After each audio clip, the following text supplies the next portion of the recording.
আসসালামু আলাইকুম। আশা করি সবাই অনেক অনেক ভালো আছেন। আলহামদুলিল্লাহ আমাদের প্রতিটি ধানের ক্ষেতেই সার এবং ওষুধ প্রয়োগ করার সময় এসেছে। আমাদের ধান লাগানো প্রায় 20 থেকে 25 দিন হয়ে গেছে, যার কারণে আজকে আমরা কীটনাশক এবং সালফার তার সাথে কিছু ইউরিয়া সার প্রয়োগ করবো। যার জন্য সকাল সকাল ঘুম থেকে উঠে চলে গেছিলাম বাজারে এবং বাজারে গিয়া আমি কিছু সালফার এবং কীটনাশক ওষুধ নিয়ে এসেছি এবং ইউরিয়া সারের বস্তা আমরা কিছুদিন আগেই এনে রেখেছিলাম, যার কারণে ইউরিয়া সার এখন আর আনি নাই এবং সেখান থেকে আমরা ইউরিয়া সার এবং সালফার তার সাথে কিছু কীটনাশক প্রয়োগ করব। আসলে এই সময় অনেক কাজ চাপ থাকে এবং যার কারণে আমাদের ধানের ক্ষেত্রে এখনো সার প্রয়োগ করতে পারি নাই। আমাদের পাট ধোয়া এবং পাট কাটার ব্যবস্থা থাকার কারণে ধানের ক্ষেত্রে সার এবং ওষুধ প্রয়োগ করতে পারি নাই এবং আজকে আমরা সকল জমিতেই সার এবং ওষুধ প্রয়োগ করব, যার জন্য আমরা চলে এসেছি আমাদের প্রথম ধানের জমিতে এবং এসে আমাদের সমস্ত সার এবং ওষুধ কীটনাশক সব কিছু মিশ্রণ করে তারপর সার ওষুধ প্রয়োগ করা শুরু করলাম। আরেকটা কথা আপনাদের জানিয়ে রাখা ভালো যে আমাদের ধান লাগানোর বয়স 15 থেকে 20 দিন হয়ে গেছে। আমরা এর মধ্যে ধানের ক্ষেত্রে কোনো সার এবং ওষুধ প্রয়োগ করতে পারি না, যার কারণে ধান তেমন একটা ভালো হয় নাই এবং আজকে আমরা প্রতিটা জমিতেই সার এবং ওষুধ প্রয়োগ করব।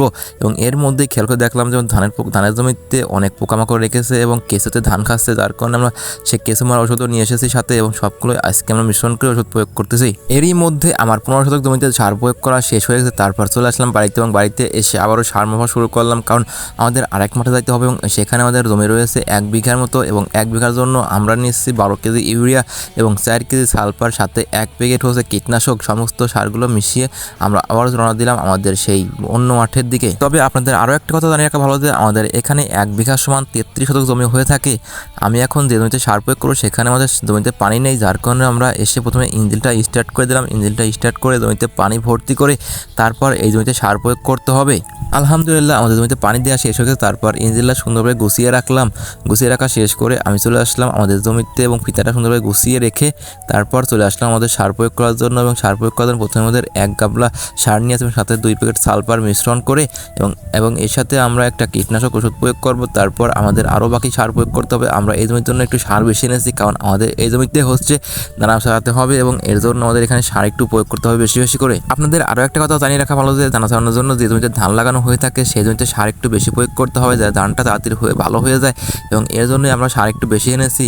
আমরা ইউরিয়ার পাশাপাশি কিছু টিএসপি নিয়ে এসেছি এবং এই টিএসপিটাও আমরা প্রয়োগ করা শুরু করলাম। টিএসপি সারটা প্রয়োগ করা শেষ করেই আমরা কীটনাশক মেশানো ইউরিয়া সারটা প্রয়োগ করব।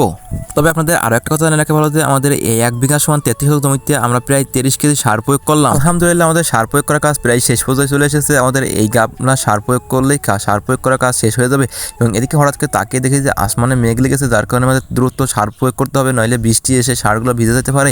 এবং তার কিছুক্ষণ পরেই হঠাৎ করে বৃষ্টি শুরু হয়ে যায় এবং বৃষ্টির মধ্যেই আমি সারটা প্রয়োগ করতেছিলাম, কারণ আমাদের সারটা দিয়ে এখান থেকে দিতে হবে এবং হালকা হালকা গুঁড়ো গুঁড়ো বৃষ্টি পড়তে এবং বৃষ্টির মধ্যেই আমি সারটা প্রয়োগ করে শেষ করে ফেললাম। আলহামদুলিল্লাহ আজকের মতো সার প্রয়োগ করার কাজ শেষ হয়ে গেল। সবাই ভালো থাকবেন, ওদের জন্য দোয়া করবেন। আসসালামু আলাইকুম।